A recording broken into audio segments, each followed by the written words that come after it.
Okay, ready? Hello, everybody. Hello, everybody. My name is Martha Duffield, and I am the president of Burlington Against Racism. And I am a member of the Burlington Equity Coalition. We are here this evening to stand in solidarity with our Asian American and Pacific Islander friends, families, and neighbors to spread the message that the rise in violence and hate speech towards these communities has no home here in the United States and in Burlington.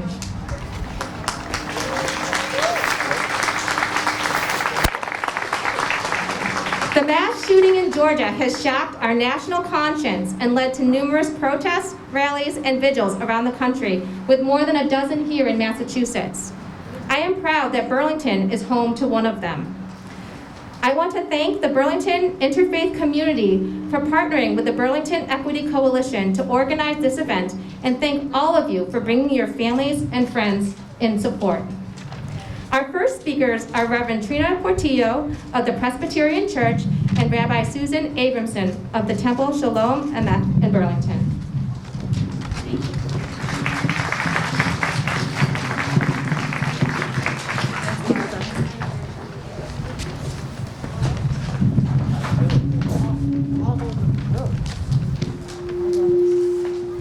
Good afternoon, friends, and thank you for being here today. Thank you to Martha, Nancy, Becky, and the Burlington Against Racism and Burlington Equity groups for organizing this vigil in support of the AAPI community in Burlington. My name is Trina Portillo, and I serve as pastor of the Presbyterian Church here in town. While I have been at the church for 5 years, I am not a resident of Burlington, so I have not had many opportunities to get to know this community well. When a member of the community reached out to us in the interfaith community to ask whether there would be any local events in support of the AAPI community, as there had been last summer for Black Lives Matter, I reached out to others to help organize a response. I am grateful to my colleagues in the interfaith community in the area who are here tonight, and those who are with us in spirit but could not be present. The Reverend Angela Wells-Bean from the United Church of Christ Congregational, John Gibbons of First Parish Unitarian Universalist in Bedford, Annie Gonzalez-Milliken, Minister of Faith Development at First Parish in Bedford, the Reverend Daniel Bell, Priest in Charge at St. Mark's Episcopal Church, Burlington, Ranjani Saigal, Hindu priest, representing the Hindu community and the Indian Americans for Burlington, Minister Chase DiMaggio, Imam Shakil Mia, Islamic Center of Burlington, and Rabbi Susan Abramson of Temple Shalom Emeth, who would like to share some remarks.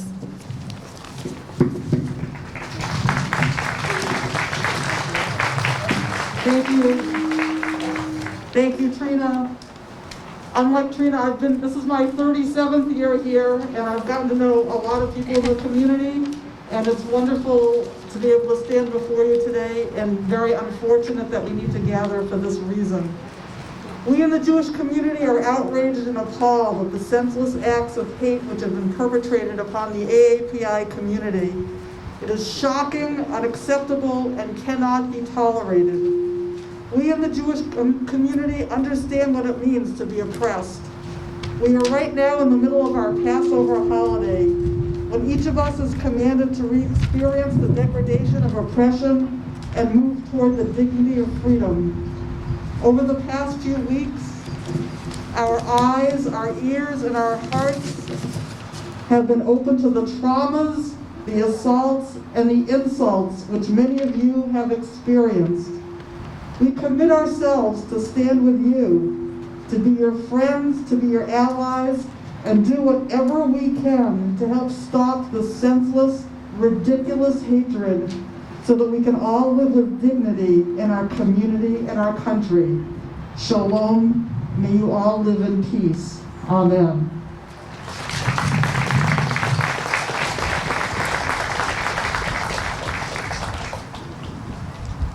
We are gathered here tonight out of our collective grief, acknowledging our shared sense of pain and anger at the acts of racial and gender violence that have been perpetrated upon those of Asian American and Pacific Islander descent, especially as we remember the lives of those who were killed in the Atlanta shootings earlier this month.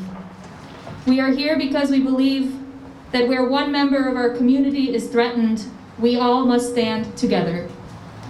I invite you to join with me in a spirit of prayer or a moment of reflection as honors your tradition, acknowledging that we come from different traditions, cultures, backgrounds, and religious beliefs. We gather in a spirit of lament for the injustice and inhumanity that some people inflict upon others. We gather in a spirit of anger and sadness at the lives that have been taken by senseless acts of violence and for those who have been harmed by the actions of others. We gather in a spirit of justice, in the knowledge that actions speak louder than words. We gather in a spirit of community, as we are stronger together than we are alone. We gather in a spirit of love for all humanity and for the world we share. We gather in a spirit of hope that we may act for justice, for peace, and for a world where all are able to live in harmony.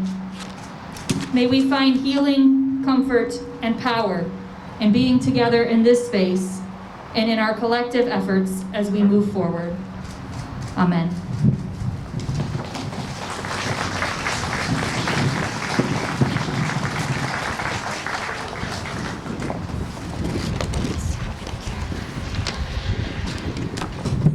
Thank you. Next, we will hear a few words from Nick Priest. Nick grew up in Burlington and returned to raise his family, and he has been serving on the select board for the past 2 years. Thank you.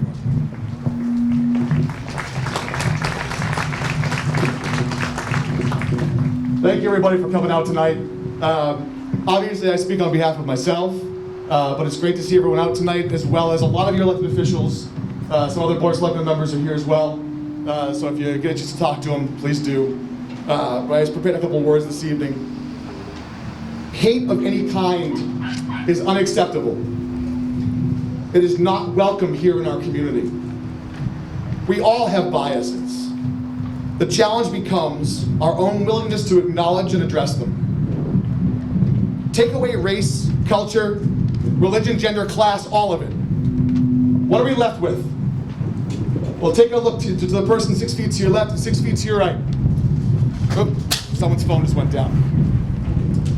That person that you see, the wind's picking up, sorry. The person that you see is a human being. Now go ahead and add all that stuff right back in. Guess what? They're still a human being. A human being with a unique perspective on the world, our country, and our community. As Martin Luther King Jr. said, we should judge people not by the color of their skin, but the content of their character. To go a step further, here's an interesting fact. Of the 12 major religions that exist, all 12 of them preach the golden rule. Treat others the way that you would want to be treated. Do you want to be called names? Picked on? Attacked? Neither does the person next to you. A strong community is comprised of strong individuals, and I assure you, strength is shown through your kindness, compassion, and fortitude. It's leaders knowing that there are things that we don't know, having a willingness to learn, and neighbors standing and offering to help, even in the smallest of ways. This world has no room for bullies, entitlement, or egos.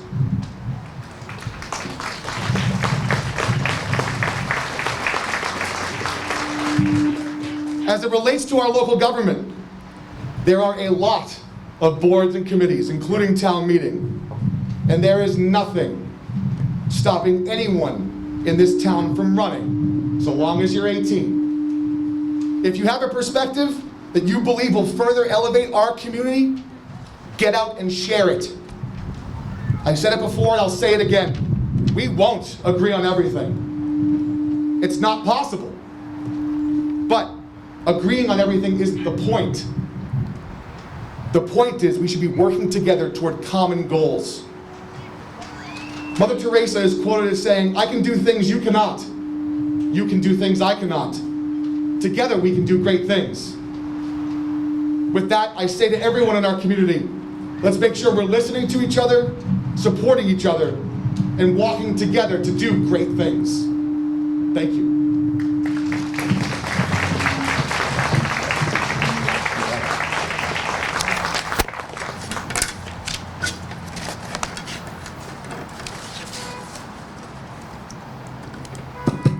Thank you, Nick.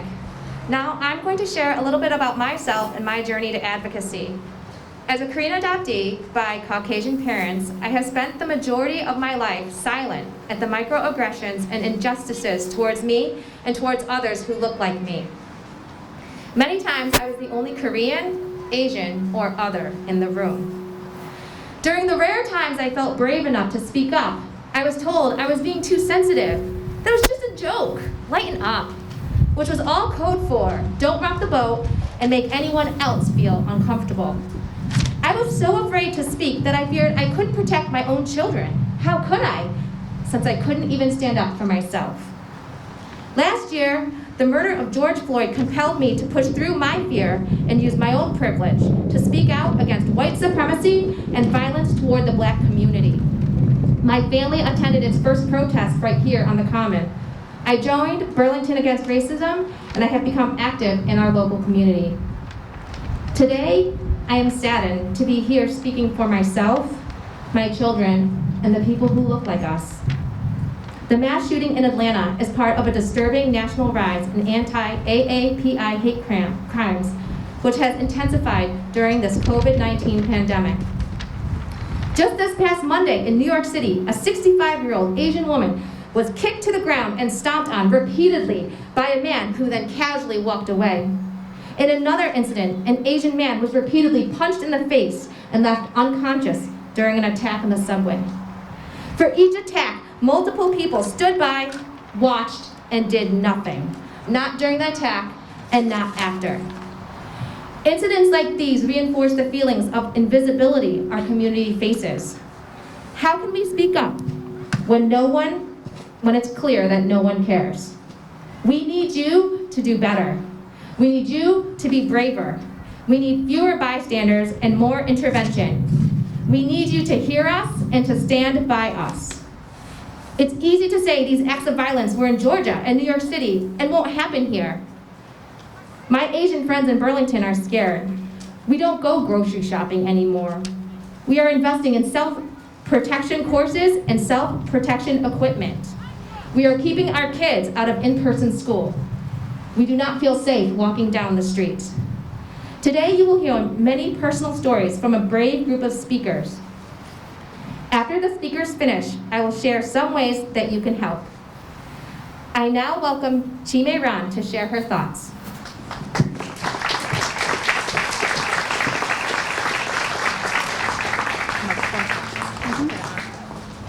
Thank you. Good afternoon. Good afternoon. My name is Chime Ran. My husband Sheldon San and I came to America after finishing our college and PhD study in China 20 years ago. We've lived in Charlottesville, Virginia for 6 months, Atlanta, Georgia for 13 years, and here in Massachusetts for almost 6 years now.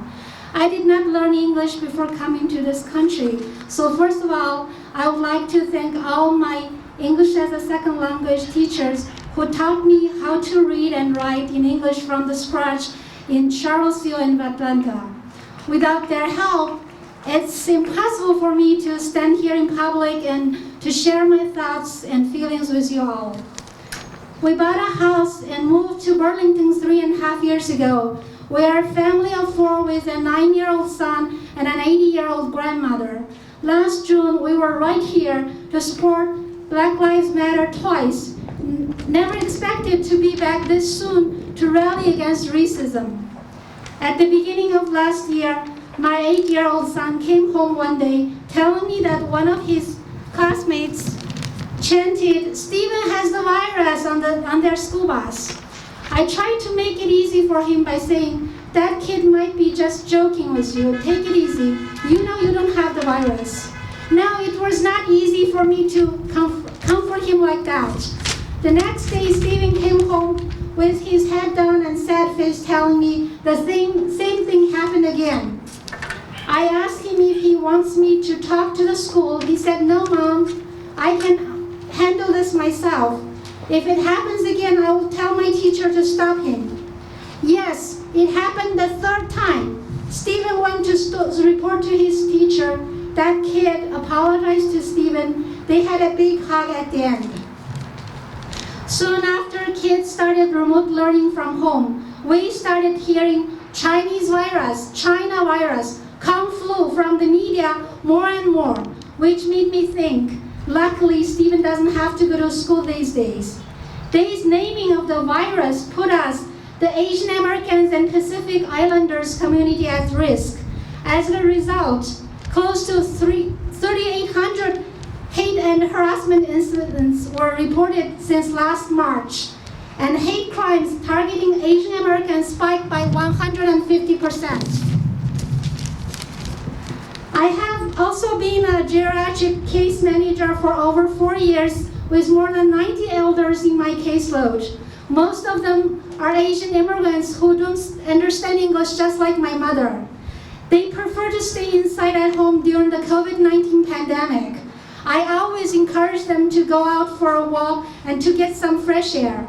After watching all those disturbing videos showing that Asian elders have been assaulted, attacked, even killed, I worry about my patients, residents, going out for a walk by themselves now. My mother is a very active old lady and likes to walk outdoors daily. Now I have to remind her just to walk in our neighborhood and come back home within an hour. Otherwise, I start panicking, worried if something bad has happened to her. My son, Stephen, dreamed about going back to school and coming home by school bus a few times.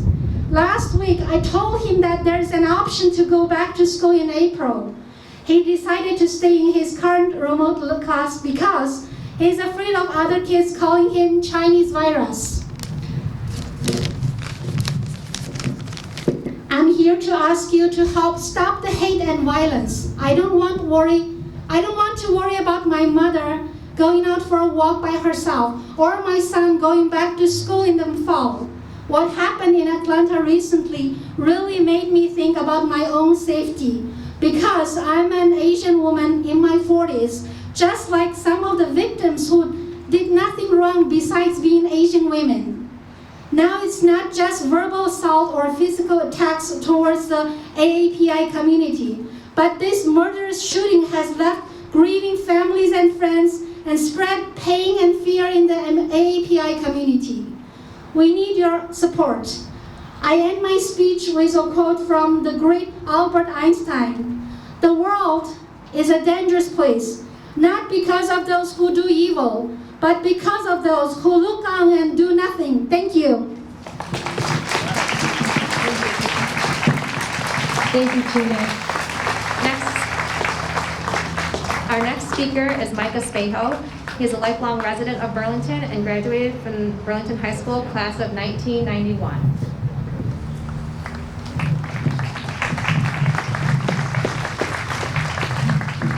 Thank you, Martha, and thank you, Chime, for those words. I know that was tough, probably tough for you to do. Hi, everyone. My name is Micah Spaho. I'm a 1991 graduate from Burlington High. Thank you to all the organizers today, the Burlington Equity Commission, all the volunteers that brought signs and poster boards. Thank you to Viet Citron that brought egg rolls. If anyone hasn't had one, they're delicious. They're up front. And thank you to all of you for coming out today. It means a lot to me personally. I look at your faces and I'll think of you the next time I hear about one of those horrible incidents that we hear on the news. I love that you're here, but I also hate that you're here. I hate that we have to do this. Dickens said it's the best of times and it's the worst of times. And friends, that quote always applies, but today it applies even more today. It's been a tough year for everybody. The pandemic has turned our lives upside down, kept us in our homes, kept us away from our family, our friends, and people we love. Families have been broken apart, separated, And mental illness has been increasing tenfold in this country because of what we've all gone through. For the past year, for Asian Americans, Pacific Islanders, the year has been even tougher. As Chime mentioned, there have been 3,800 anti-Asian hate incidents in this country since last March. I grew up here in Burlington. I had a childhood that was wonderful, but there was a dark side to it. I did experience racism here in Burlington, a lot of it. I was called names. I was made fun of because I looked different. I wasn't picked for the team when we went out to recess to play, and I was left on the sidelines. And that hurt. If it wasn't for my mother, the strongest woman I know, the woman I would come running home to on the bus to comfort me, I wouldn't have made it. She's the nicest woman you'll ever meet. She'll scrounge up every piece of change to help you if you need it, and literally give her the shirt off your back and cook you the best meal you'll ever tasted on top of it. So when I hear about a 65-year-old woman getting beat in New York City and no one offering to help, or a grandmother in San Francisco beating away her assailant at a stick and turning away $1 million in a GoFundMe saying this issue is bigger than hers, I don't think of this stuff in terms of me. I can take it. I've heard it all. I'm fine. I think of it in terms of my mother. And if something like that were to happen to my mother, it would absolutely break me. It would crush me. It goes against everything I think about and dream about and love about America. That's not America. That's not our America. Everyone has a movie that whenever you're watching and it comes on, you can't turn away. And I've got a bunch of them, and it's kind of bad. But one of them is La Bamba, the Ritchie Valens stories. And I love a lot of things about that movie. I love the story. I love Lou Diamond Phillips' portrayal of Ritchie Valens. I love the music. But I think the reason why I like it so much is there's a scene in La Bamba that I can relate to. And it's very soul-crushing. And it happened to me.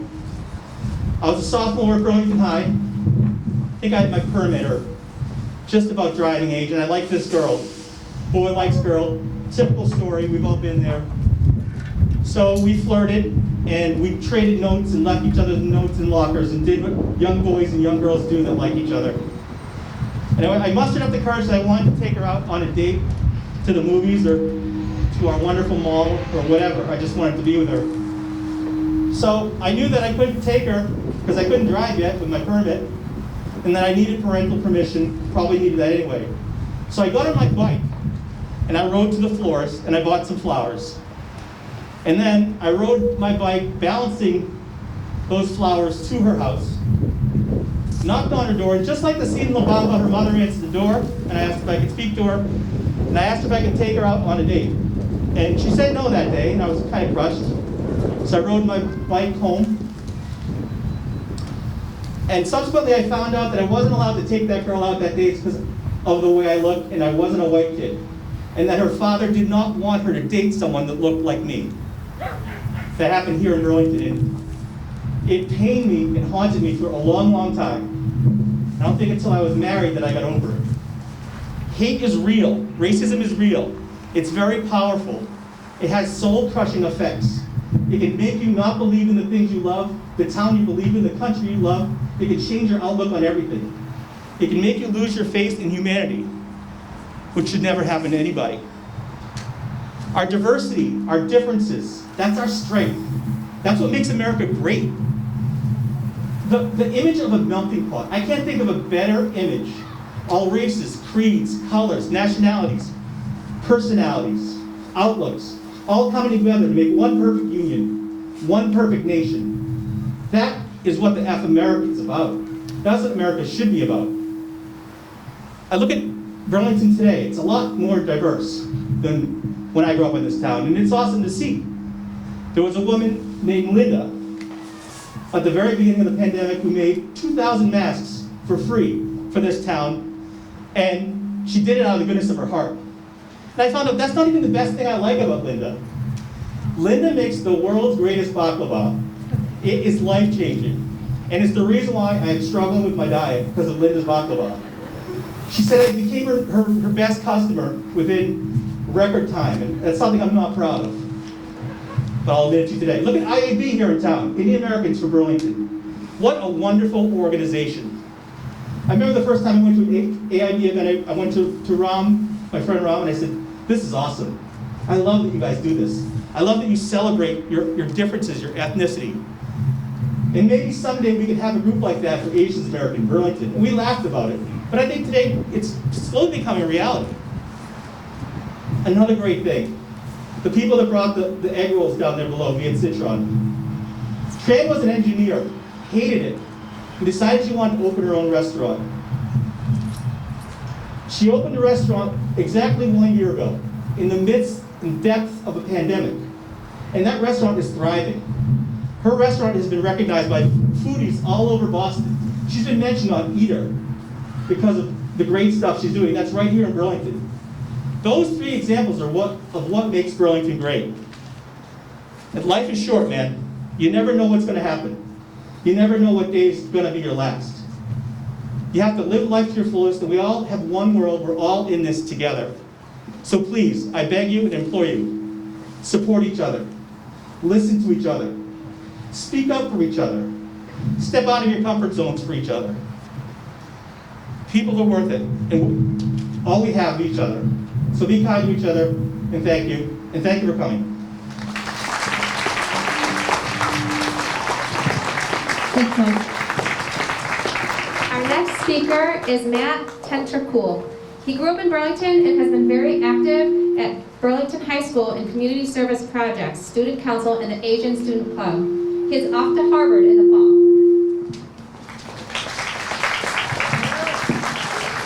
Thank you, Martha. It's an honor to be able to speak here today, and as Martha graciously mentioned, my name is Matt Tentercool. I am a senior at Burlington High School, and I've also gone through pretty much the entirety of the Burlington Public Schools District. I grew up at Foxhill, and I'm graduating from Burlington High in just a few months from now. And yeah, and I've been really grateful for the opportunities that I've had in Burlington. To give a little background, I myself am a son of Japanese and Thai immigrants. And at Foxhill, I was one of the very few people of minority in my classes, in my grade. Yet that really did not occur to me until recently. I had great friends, supportive teachers, the community, and a community where I felt as though I fit in. Race was never really a factor to me. And as I matured, I expanded my perspectives on the world and really learned the legacy of my name. My grandparents were refugees of the Laotian Civil War, products of a war-torn country, imported and exported like goods, marked made in China, yet resilient like fine Asian porcelain. They moved here to America, working as cashiers and butchers in Chinatown, saving up enough money to put their 5 children through college, allowing me to have the opportunity that I do and to be able to speak to you all today. No matter how much my grandparents' story is one of assimilation and of compromise, it is also one of resilience and fortitude. One reflected by South Asian American workers of the 1850s, enticed by the gilded gold rush but ending up building railroads for pennies a day. Under our model minority, our foundations char-stained and ferment-stricken. Today is not a protest, it is a vigil. Because no amount of legislation nor kindred policy can change the content of one's morals, the intent behind action, the groundedness of character. But that is what I'm asking from you today. To realize the patterns that are occurring, to open your hearts to empathy and compassion. We do not have to wait until our community feels a direct impetus, because I'm sure that students are sitting in Foxhill today battling internal prejudice to the extent never seen when I was growing up. I'm sure that Americans like Vigil, the Thai man pushed his death in San Francisco, would have loved to have sat down for some tea with my grandfather. I'm sure that the victims of the Atlanta shooting, some of whom died alone in a country that knew very little about them, would have loved to have a supportive community, not knowing the ends of hatred and fanaticism. It is great that we can show solidarity today, and I'm really proud of the turnout that we have. As much as this is a racial issue, I hope that we do not sectionalize ourselves into labels, into more and more labels. We need to promote stories from all walks of life and build the intricate web of American history. We can rally for one day, but if we expand our perspectives, we can create change that lasts for a lifetime. It all starts with the conversations we'll make and the new names we can learn. My name is Matt Tankshakul, and thank you so much. Thanks, Matt. Our next speakers are Sarah Sheikh and Prapti Shah.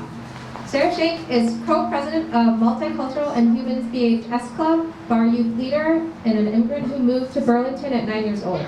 Prapti Shah is co-president of the Multicultural and Humans BHS Club, bar youth leader, who also grew up in Burlington and will be attending Northeastern this fall.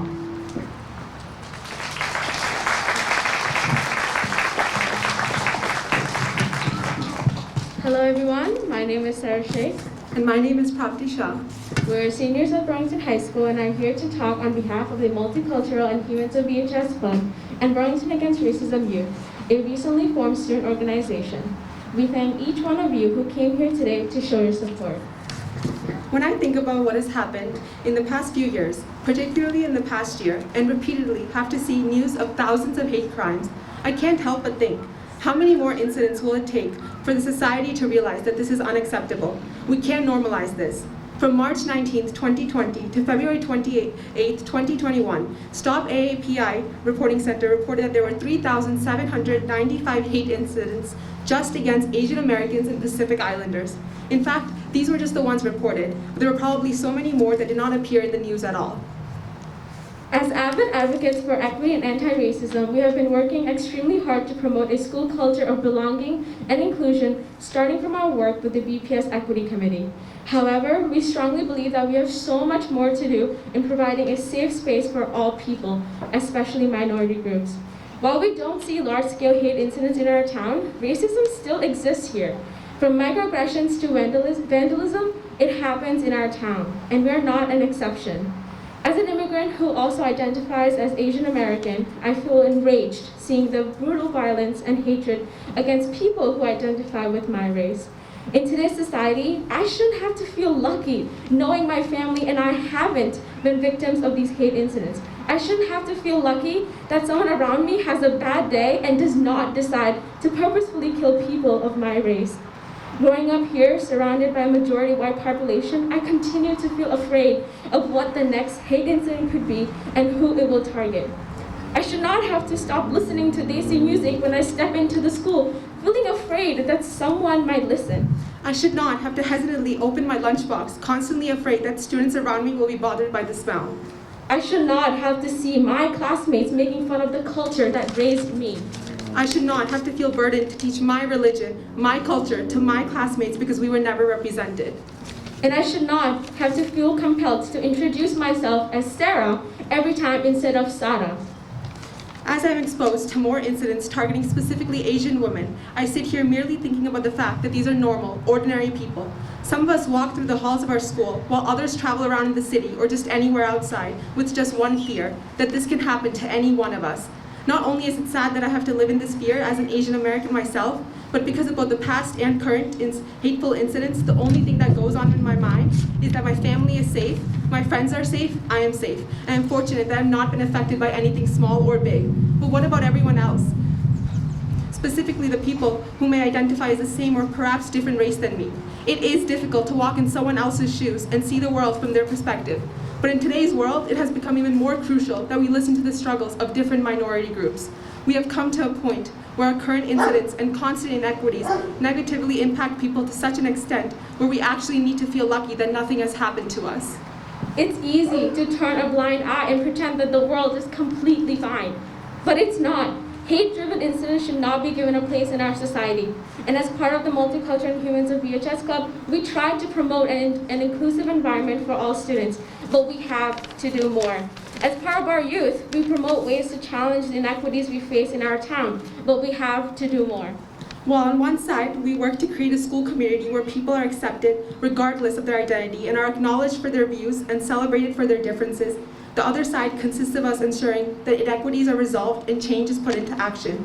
We are extremely grateful for all the support that we have received from faculty members at our school, our classmates, and town members. However, we have to continue this work. We need to commit to building an equitable and anti-racist community where all of us, each one of us who may or may not have been affected by the little things that happen on a daily basis, or the big issues that jolt you out of your chair, can call Burlington a safe home. Just this past year, there were Burlington alumni standing right here where we are, speaking about their experiences with racism in the town. And now we are here to share ours. But this is not about you or me. This is about us, the experiences we all face, the struggles that we all have, the change we all want. We're immensely grateful for the opportunity to showcase our powerful student voices. As a representative to the school committee, I have passionately advocated for this work, but it's time that you hear us. Each one of us students have a voice that matters, and each one of you has the ability to encourage us to bring our voices to the forefront. And we have to do more. Each one of you play a role, and we need to recognize what you can do, what you can learn, and work to make a difference in our community. So let's work to empower each other instead of silencing each other. Thank you. Thank you.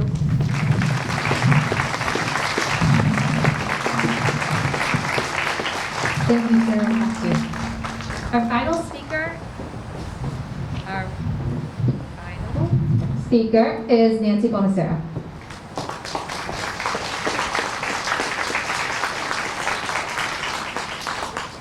My name is Nancy Bonacera.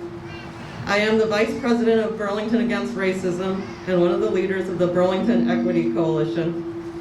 I am also here today as a member of the Chinese American community. Over the past year of the pandemic, we've all heard the news about the rise in anti-Asian hate crimes, culminating in the horrific shootings in Atlanta. You have heard the stories of Martha, Chimay, Mike, Matt, Sarah, and Prakti about growing up and living as an Asian in America. I am so grateful for their courage in standing up today to share their experiences. They have inspired me to stand up and share mine too. There are commonalities in our experiences. I too bore the same gestures and taunts. I too suffered slurs and stereotypes. I too didn't speak up for myself and only tried to ignore and laugh it off. I too tried to push the pain away, but really only pushed it deeper inside. I too felt othered.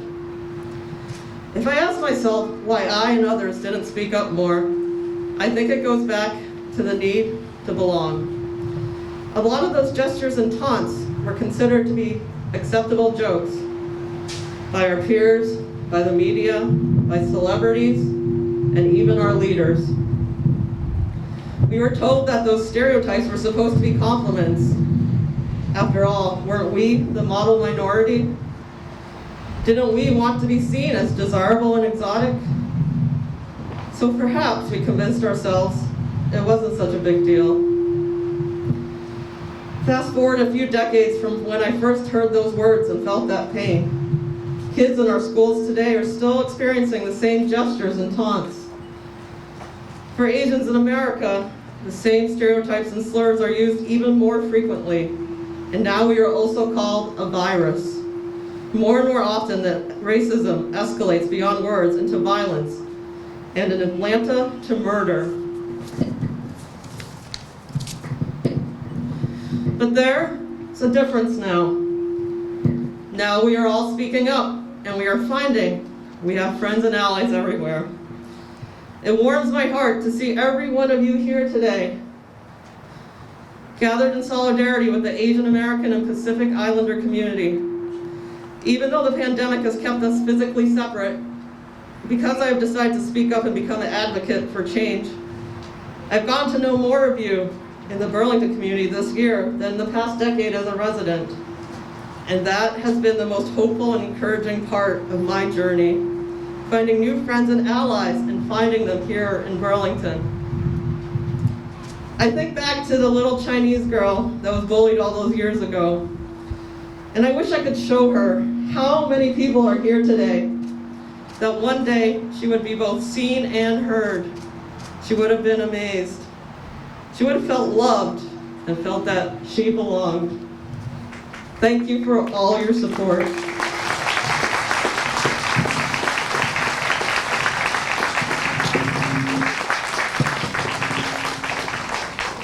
I would now like to lead us in a moment of silence for the victims of the Atlanta shootings. I will read the names of the victims while honoring the requests from the families who asked that their loved one not be named. Then we will have a moment of silence to respect their memory and mourn the loss of their lives. Soon Chung Park, Hyung Chung Grant, Sun Cha Kim, Young A Yu, Delana Ashley Yon, Paul Andre Michelle, Xiao Jie Tan.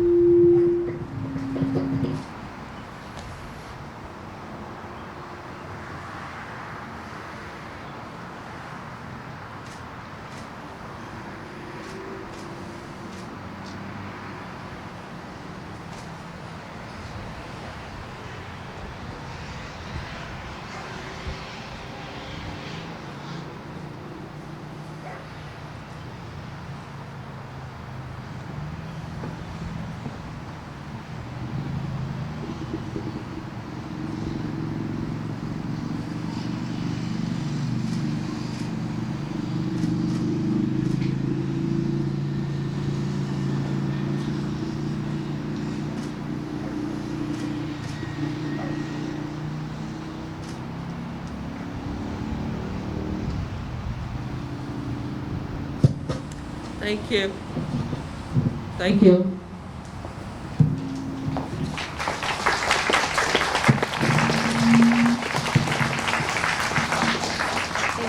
Thank you, Nancy. After listening to all these compelling speakers, you might want to know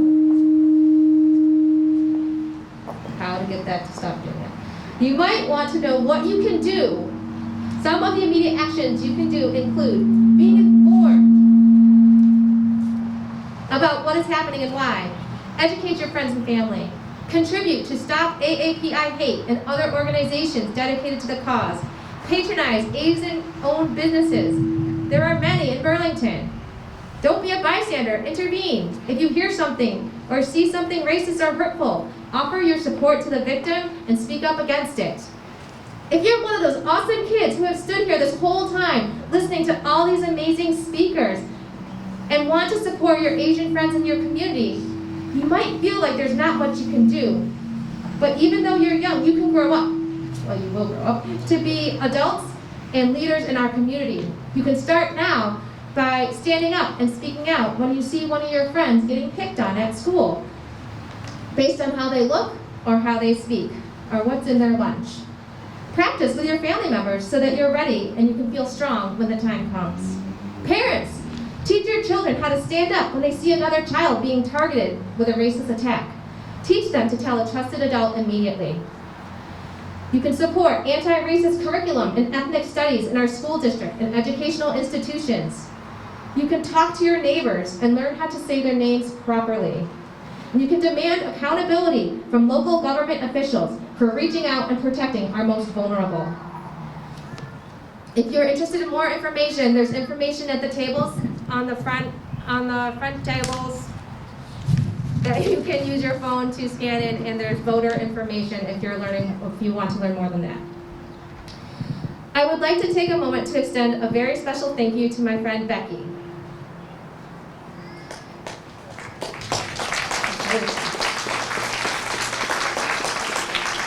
This event would not have happened if it wasn't for your leadership, competency, and true commitment to being an ally. Becoming your friend has been one of the brightest spots in a year full of uncertainty and struggle. Thank you to all the speakers who came out tonight to share their stories, and thank you to all of you who came here to honor the lives taken and protect the ones that remain. There are many community leaders here standing beside us tonight, and we look forward to working together to keep Burlington safe for all its community members. At this time, I would like to invite everyone to gather along Cambridge Street with their signs to stand in support and solidarity with our Asian American and Pacific Islander community. Thank you.